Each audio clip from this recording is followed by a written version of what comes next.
Então, a gente vai continuar, né, a falar de termoquímica e eu vou apresentar uma lei para vocês hoje, que é a lei de Hess. Então, vou fazer só um apanhado geral do que a gente falou até agora, né? Eu cheguei a falar algumas vezes isso com vocês nas lives, acho que a professora Regiane também falou lá nas transmissões e nas aulas presenciais, mas a entalpia é uma função de estado, né? E o que que é uma função de estado? Uma função de estado é qualquer propriedade cujo valor depende exclusivamente dos estados que o sistema está, e não como que ele chegou naquele estado, tá? Então, por exemplo, eu dou um exemplo aqui da água, em 293,15 Kelvin e uma atmosfera, a água vai estar num estado físico específico, né? Ela vai estar no estado líquido aí. Não importa se eu condensei a água, se ela estava em estado de vapor e depois eu congelei, e hora que chegou nessa temperatura e nessa pressão, a água vai estar no estado líquido, sempre, independentemente de como que eu produzi isso aí. A densidade da água nessa temperatura e nessa pressão é de 0,99820 gramas por ml. Então, não importa como que eu consegui produzir aquela água nessa temperatura e nessa pressão, essa densidade vai ser específica desse estado e não de como eu cheguei nele, tá? Então, tanto a densidade quanto o estado físico são funções de estado, só depende do estado que o meu sistema está naquele momento e não o caminho que eu levei para atingir esse estado, tá? Então, eu dou alguns outros exemplos, por exemplo, conta bancária, saldo do celular, tudo isso aí só depende daquele momento que você está analisando e não depende de como você chegou ali, tá bom? Aí eu tinha falado para vocês, mas eu não tinha colocado figura nenhuma, que esse é o exemplo clássico, assim, de demonstrar uma função de estado, né? Então, eu tenho aqui uma montanha com dois caminhos. Um caminho A, que tem 12 milhas, que ele é todo cheio de curva, e outro caminho B, que tem só 5 milhas. Bom, não importa se eu estou subindo por esse caminho ou por esse caminho aqui, a altitude vai ser a mesma, só depende do estado inicial, que é lá embaixo do morro, e o estado final, que é lá em cima do morro. O jeito que eu fiz o caminho não vai importar. A minha variação de altitude foi a mesma nos dois casos, tá? Um eu andei um pouco mais e o outro andei menos. Mas a diferença de altitude é uma função de estado, só depende de onde você saiu e onde você chegou, tá? Então, a entalpia também é uma função de estado, ele só depende dos estados inicial e final e não do caminho que eu percorro para chegar lá, tá?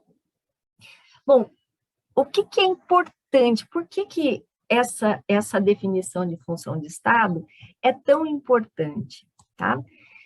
Porque, olha, como a entalpia é função de estado, e eu estou dizendo que só depende dos estados inicial e final, né, que chegou naquela situação e não no caminho, eu posso manipular algumas reações, e essa que vai ser a lei de Hess, para eu chegar no valor de entalpia de um processo, por exemplo, tá? Então, aqui eu coloco um exemplo de fusão, né? Então, a água aqui.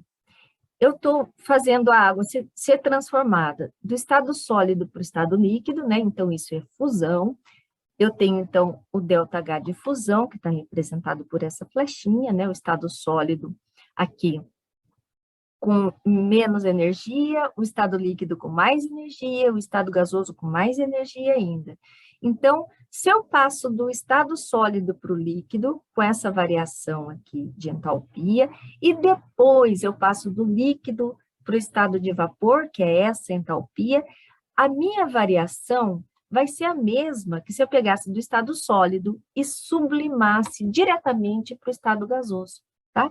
Então, se vocês perceberem aqui, a entalpia de sublimação, ela vai ser a soma das entalpias de fusão e de vaporização. Eu posso fazer isso porque a entalpia é uma função de estado.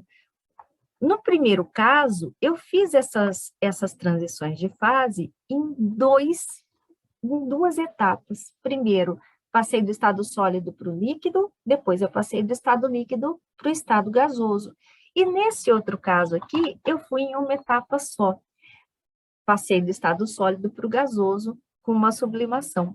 Mas como o meu estado inicial sempre foi o estado sólido e meu estado final o estado gasoso, não importa se eu fiz em 2 passos ou se eu fiz em um passo só. Essa variação de entalpia vai ser exatamente igual. No caso aqui, a somatória das entalpias de fusão e de vaporização, tá bom? Uma coisa importante que a professora Regiane vai falar nessa semana é dos estados padrão, tá? Que eu já estou representando aqui com a bolinha aqui em cima, mas nas transmissões ao vivo e nas aulas presenciais, a professora Regiane vai explicar para vocês o que são esses estados padrão, tá? E esses processos aqui têm que estar ocorrendo na mesma temperatura, isso vocês vão entender nas outras aulas dessa semana, tá bom? Mas o importante dessa aula aqui é vocês entenderem que, como a entalpia é uma função de estado, não importa em quantos passos eu faço uma transformação física ou uma reação química, tá? Eu sabendo de onde eu estou saindo para onde eu estou chegando, eu posso manipular as equações termodinâmicas para descobrir meu ΔH, tá? Então, vamos lá, continuando aqui. Outra coisa que é consequência da entalpia ser função de estado é a seguinte característica. Se eu tenho um processo aqui, A indo para B, né? Absorvendo energia, então esse processo aqui é endotérmico, eu estou partindo de A e indo para B. Se eu vejo o sistema oposto, ou seja, o B indo para A, eu vou ter exatamente o mesmo valor numérico da entalpia, só que com sinal oposto, né? Então, toda reação que em um sentido ela é endotérmica, no sentido inverso, ela será exotérmica e vice-versa, né? Toda reação exotérmica, no sentido, vai ser uma reação endotérmica em outro.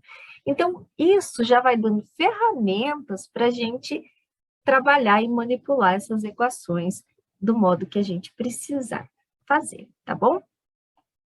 E, por exemplo, como a entalpia de vaporização da água é mais 44 kJ por mol a 298 Kelvin, a entalpia de condensação, que é o processo reverso, vai ser menos 44 kJ por mol.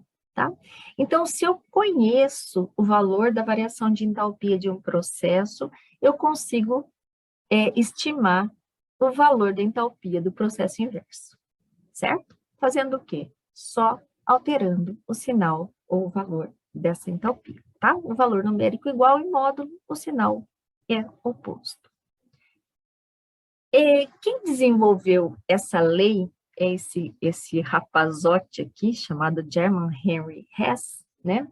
Um químico suíço, que observando, ele estava analisando reações de neutralização ácido-base, e ele viu que não dependia a ordem, a sequência que ele fazia a reação, o valor da entalpia era sempre o mesmo, né? Ou seja, ele podia diluir primeiro o ácido na água e depois jogar a base, ou diluir a base na água primeiro e depois jogar o ácido. O valor da entalpia era sempre igual quando se trabalhava com os mesmos ácidos e bases. Então, ele desenvolveu uma teoria que é conhecida hoje como lei de Hess, que ele diz exatamente isso, que a variação de entalpia, ou seja, a quantidade de calor liberada ou absorvida por um processo, só depende dos estados inicial e final desse processo, não depende das etapas intermediárias. E isso fica muito importante, porque se eu tenho uma reação química, por exemplo, eu quero saber aqui A indo para D. Não importa se essa reação foi direta ou passando por vários caminhos, a variação de entalpia vai ser igual, tá? Por que que isso é importante? Existem algumas reações químicas que são muito difíceis de serem conduzidas na prática, né? Por diversos motivos, ou porque elas são altamente explosivas, ou porque são rápidas demais, ou porque são lentas demais, enfim. A gente consegue, utilizando esse princípio da lei de Hess, calcular a variação de entalpia de reações utilizando reações que nós conhecemos e que é fácil de medir, tá? Então, se a gente tem várias reações químicas que eu consegui medir e eu preciso estimar o valor de uma entalpia de uma outra reação que eu não consigo medir, eu posso fazer combinações de reação até chegar no valor que eu quero. Isso é bastante útil quando a gente quer determinar, sem precisar ir lá para o laboratório, por exemplo, saber, por exemplo, a entalpia de combustão de diversos combustíveis, para saber quem que vai produzir mais energia, por exemplo, por massa ou por volume desses combustíveis, né? Por exemplo. Então, eu estou dando um exemplo aqui, que tem um exemplo parecido no livro de vocês, como que eu vou fazer para transformar, por exemplo, eu quero saber o grafite reagindo com oxigênio e sendo transformado em CO2, ou seja, a combustão do grafite, vendo dois caminhos. O primeiro caminho é de combustão completa, olha, o carbono reagindo com o oxigênio e chegando a dióxido de carbono. Esse segundo caminho aqui, eu tenho primeiro uma combustão parcial, né? Eu transformei o grafite em monóxido de carbono e depois eu continuo aqui com uma reação com oxigênio, chegando finalmente a CO2. A gente vai ver que tanto faz pelo primeiro caminho, pelo segundo caminho, a variação de entalpia vai ser exatamente a mesma. Como assim? Então, vamos lá. Olha, no primeiro caminho, eu tenho grafite reagindo com oxigênio, formando CO2. E eu tenho o valor dessa entalpia aqui. A variação de entalpia para esse processo é menos 393,3 kJ. No segundo caminho, eu tenho dois passos. O carbono grafite reagindo com meio oxigênio, formando monóxido de carbono, que eu dei aqui a variação de entalpia, e depois, olha, o monóxido de carbono reagindo com oxigênio para formar o dióxido de carbono. Se eu somo essas duas entalpias aqui, do segundo processo, né, do segundo caminho, vai dar exatamente a entalpia do processo direto, tá? Então, essa reação aqui, por exemplo, é muito difícil de fazer em laboratório, né? Essa segunda aqui. Mas esse aqui é muito fácil.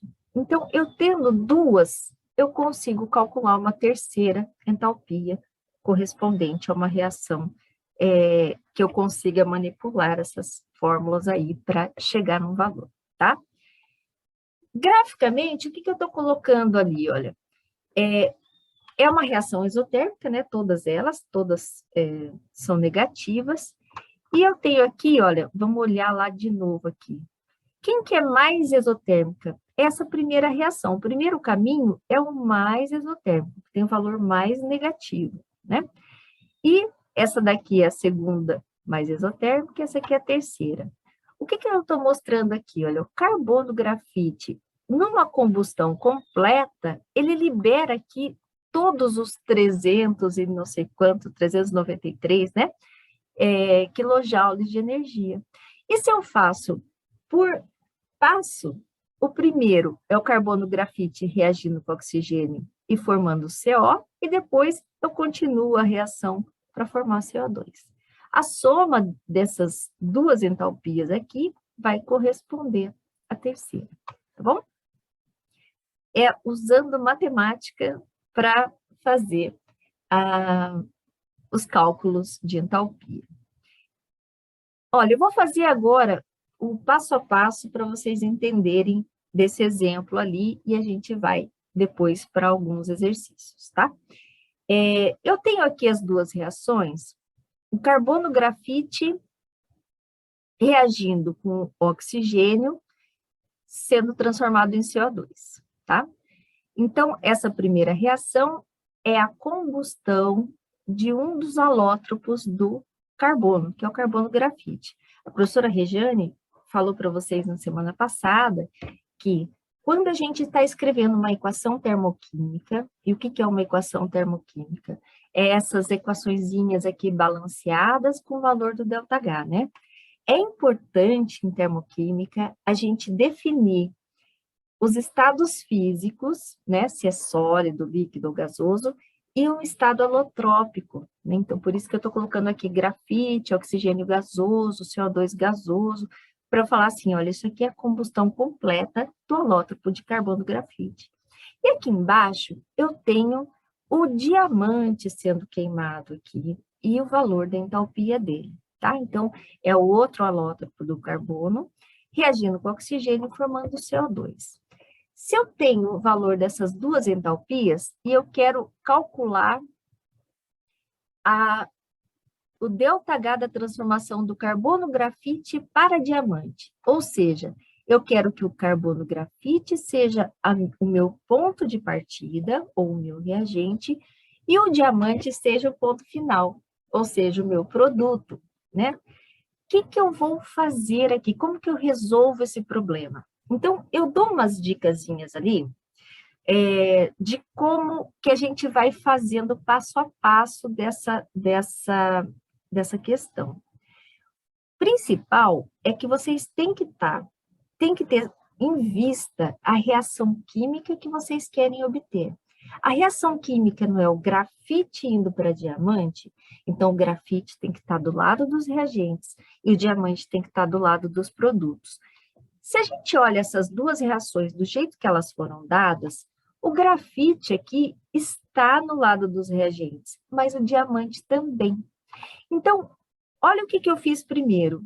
Eu mantive, oh meu Deus, eu mantive a primeira equação do jeitinho que ela me foi fornecida, tá? Olha, o carbono grafite reagindo com oxigênio, formando CO2. Como eu mantive, eu mantenho também o ΔH de menos 94 quilocalorias por mol. Então, essa equação eu mantive. Como eu precisava do carbono diamante lá do lado dos produtos, eu inverti essa reação química aqui, olha. Eu não coloquei carbono diamante reagindo com oxigênio dando CO2. Eu falei o CO2 sendo transformado em carbono diamante mais O2. Como eu inverti essa reação, eu inverto o sinal do ΔH, tá? E olha só como a gente faz essa somatória agora. Vocês se lembram, ano passado, quando a gente começou o estudo de reações químicas, eu falei para vocês o seguinte: uma equação química é como se fosse uma equação matemática, onde essa setinha é o sinal de igual.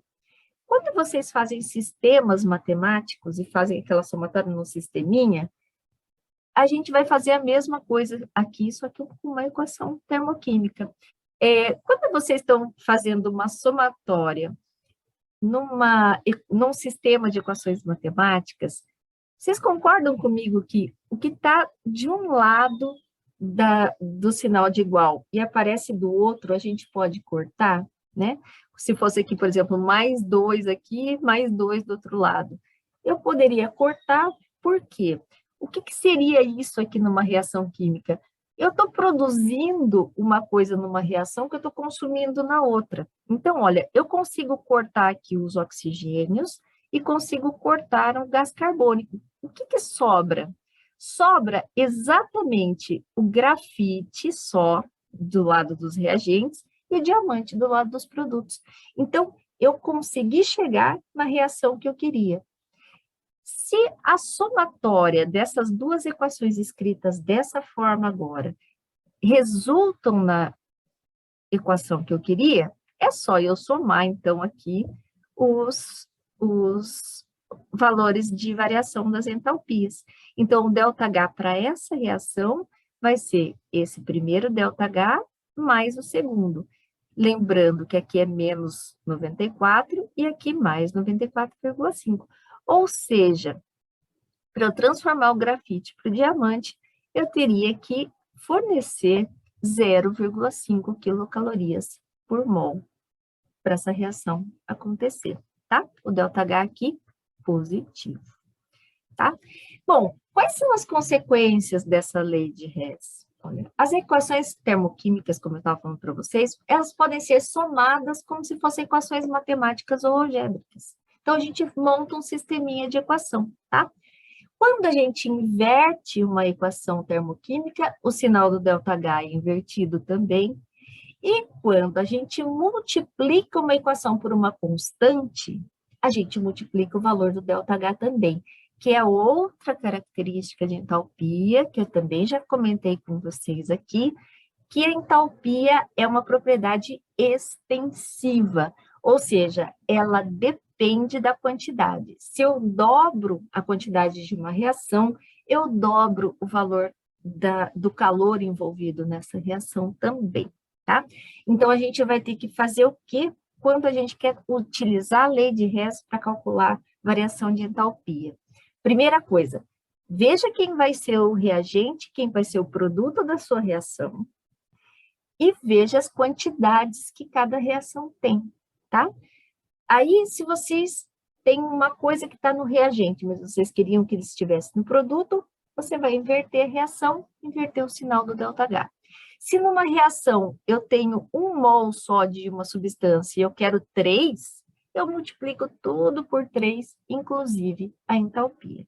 Eu tenho um exemplo disso aqui que a gente já vai fazer, tá?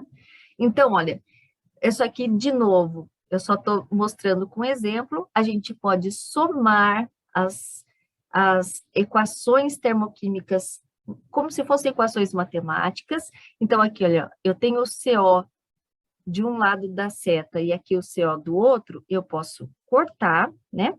O que que sobrou aqui, ó? Grafite. Aqui eu tenho o oxigênio, eu não consegui cortar. Meio de oxigênio mais meio de oxigênio dá 1 oxigênio. E o que que sobrou desse outro lado? CO2. Se eu estou somando, o ΔH dessa reação nova aqui que eu coloquei, que é a combustão do grafite, vai ser a soma das duas variações de entalpia, tá?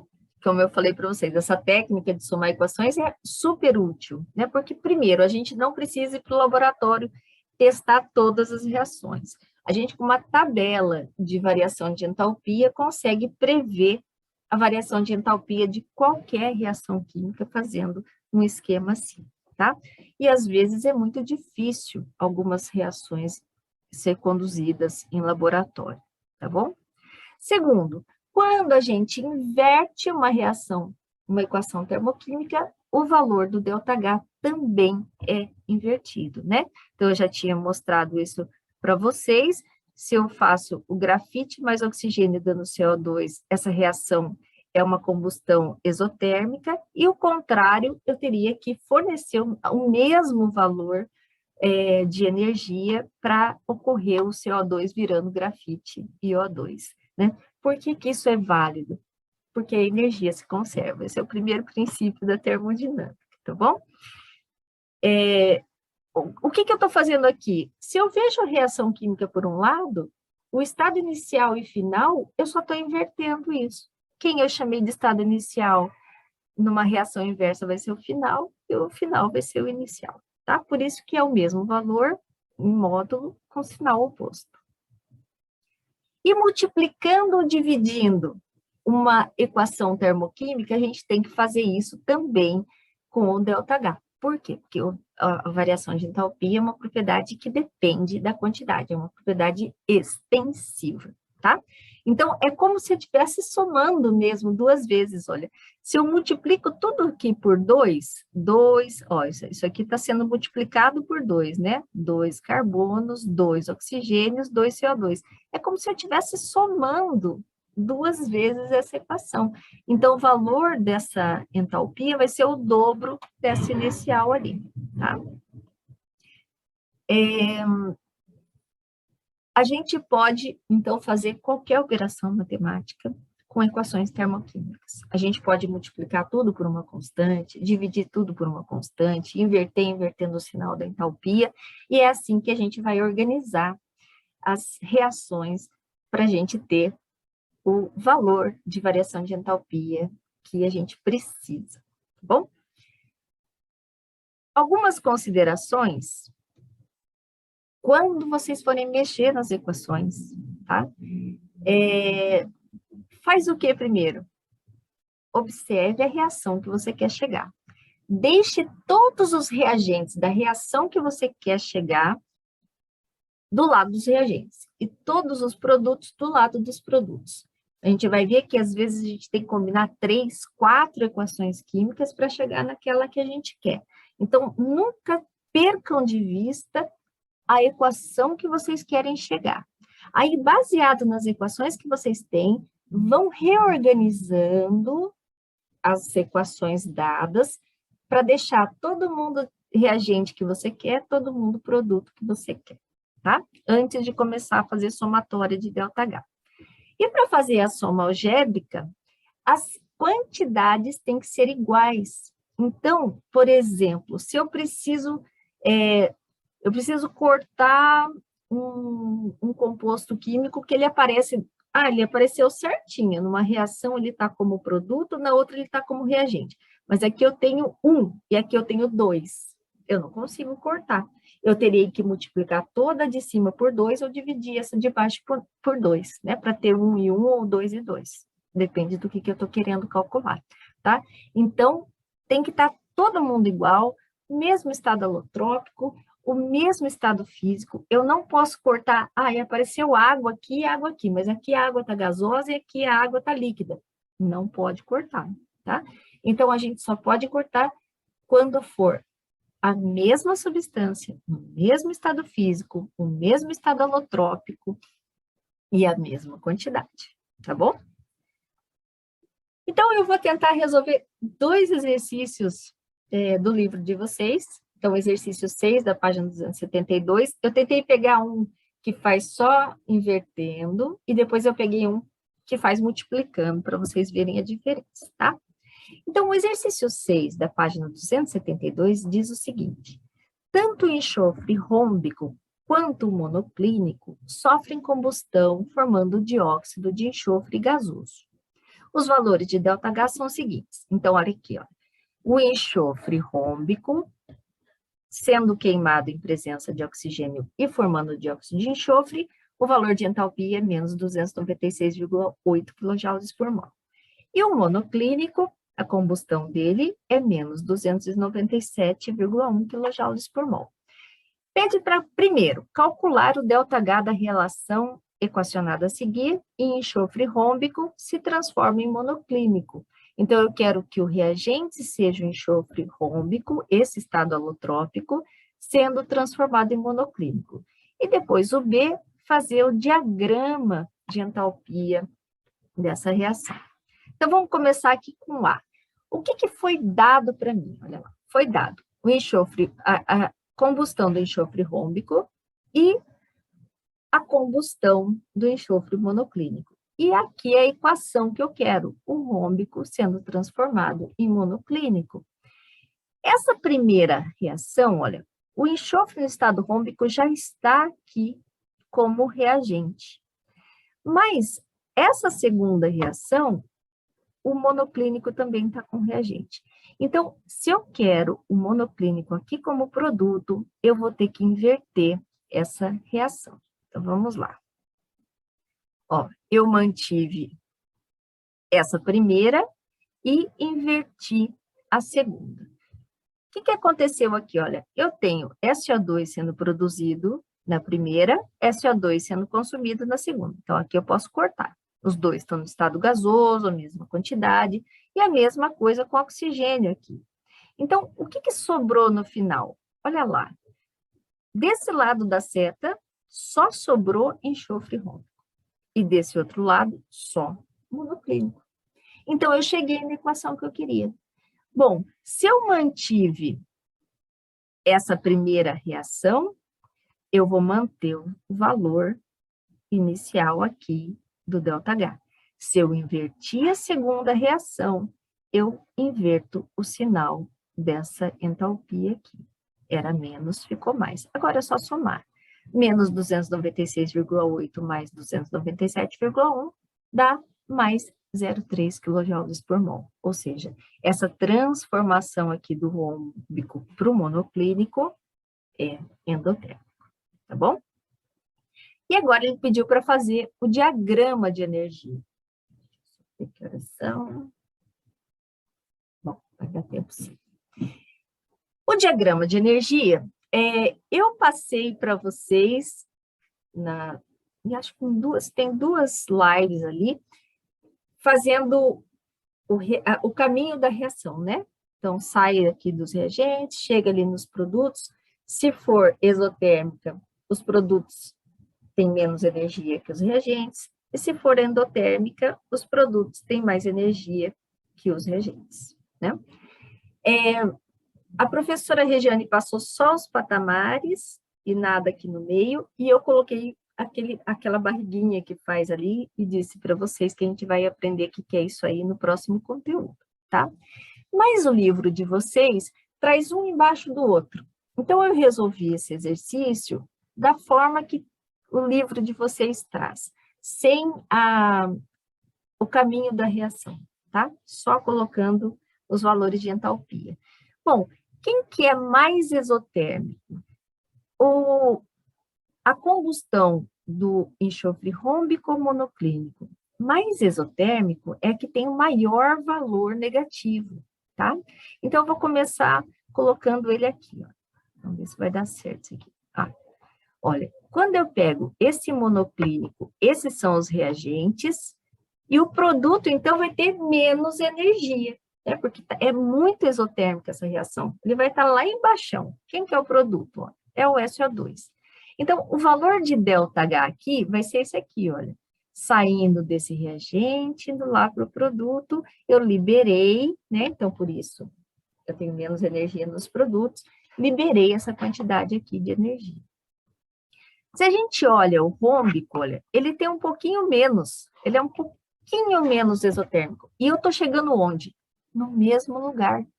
O SO2 é produto dessas duas reações, tá? Então, não importa como eu cheguei nesse estado, mas eu vou chegar no SO2 no mesmo estado ali, tá? Ele vai continuar com o mesmo nível de energia, é igual, é um SO2 gasoso.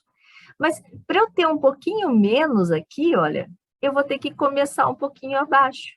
Então, o enxofre rômbico tem um pouquinho menos de energia que o monoclínico, tá?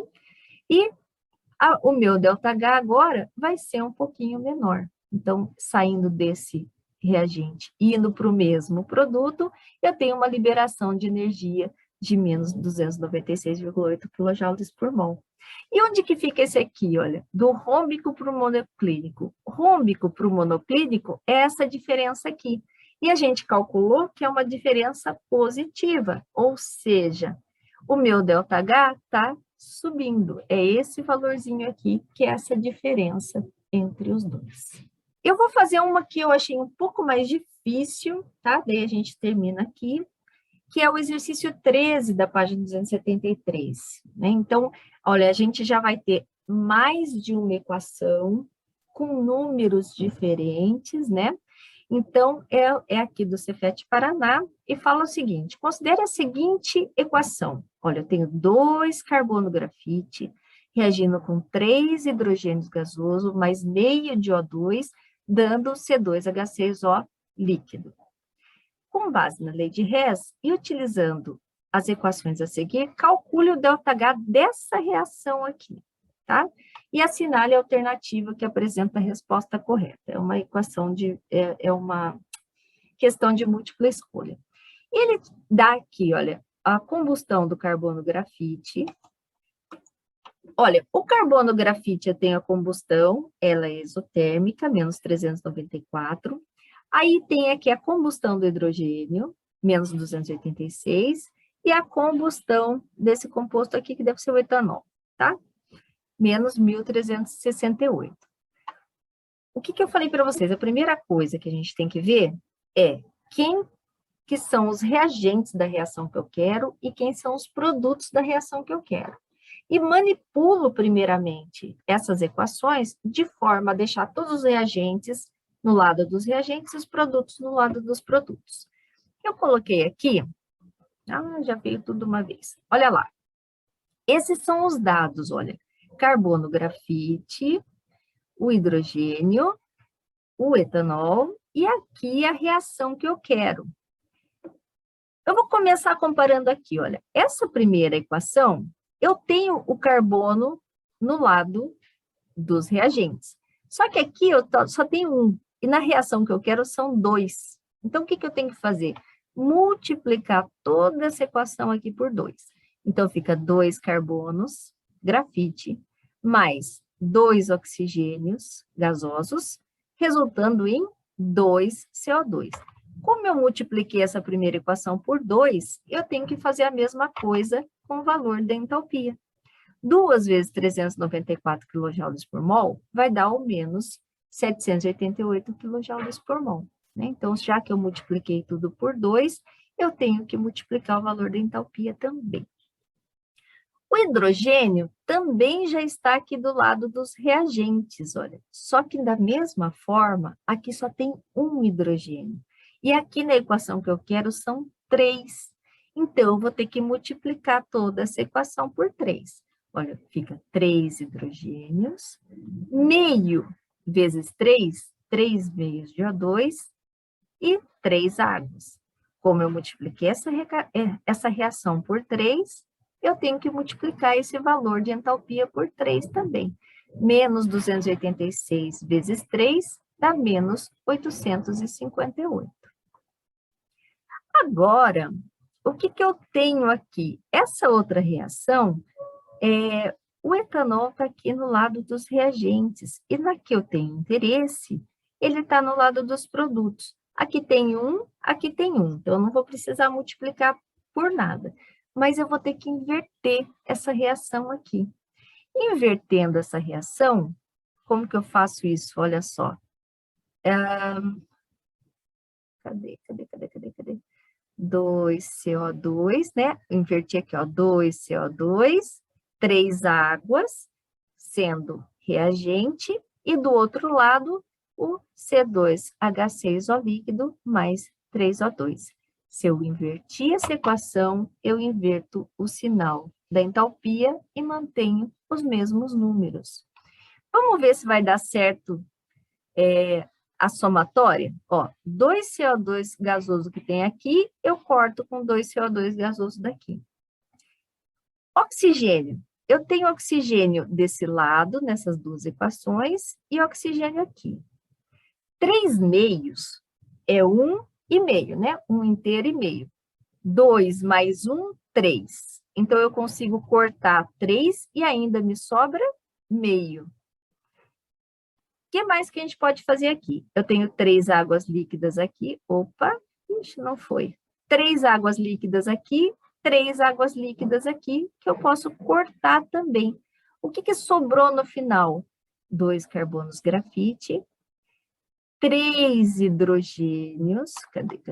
3 hidrogênios aqui, meio de oxigênio, porque eu cortei 2 mais 1, 3, com 3 sobrou meio, e no finalzinho aqui eu só tenho etanol.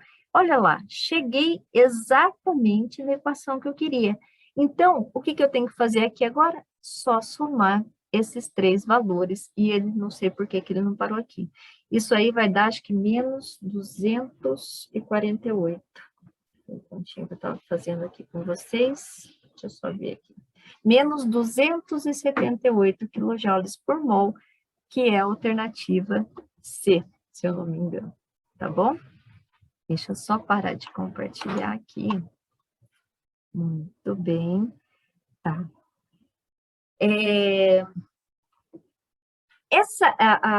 A utilização da lei de Hess, pessoal, é prática, tá? Quanto mais vocês praticarem, mais facilmente vocês vão chegar. Tem os macetinhos, né? O que eu falei, a primeira coisa, vocês têm que olhar qual lado os compostos estão em comparação com a reação que vocês querem chegar. Depois, olhem as quantidades, tá? Se você tiver que alterar a quantidade por multiplicação, por exemplo, igual eu fiz ali naquela última, multiplicando por 2 por 3, a mesma operação deve ser feita com a variação de entalpia, porque depende da quantidade. E se tiver que inverter alguma equação, porque os reagentes ali, os compostos não estão no lugar que eu preciso, invertendo ele vai ficar, tem que inverter o sinal da variação de entalpia. Aí, no fim, é só somar. Lembrando, os compostos que estão em lados opostos, né, da seta, eles podem ser cancelados, né, ou subtraídos. Quem está do mesmo lado da seta, a gente soma, belezinha? E vão fazendo isso até chegar na equação que vocês precisam.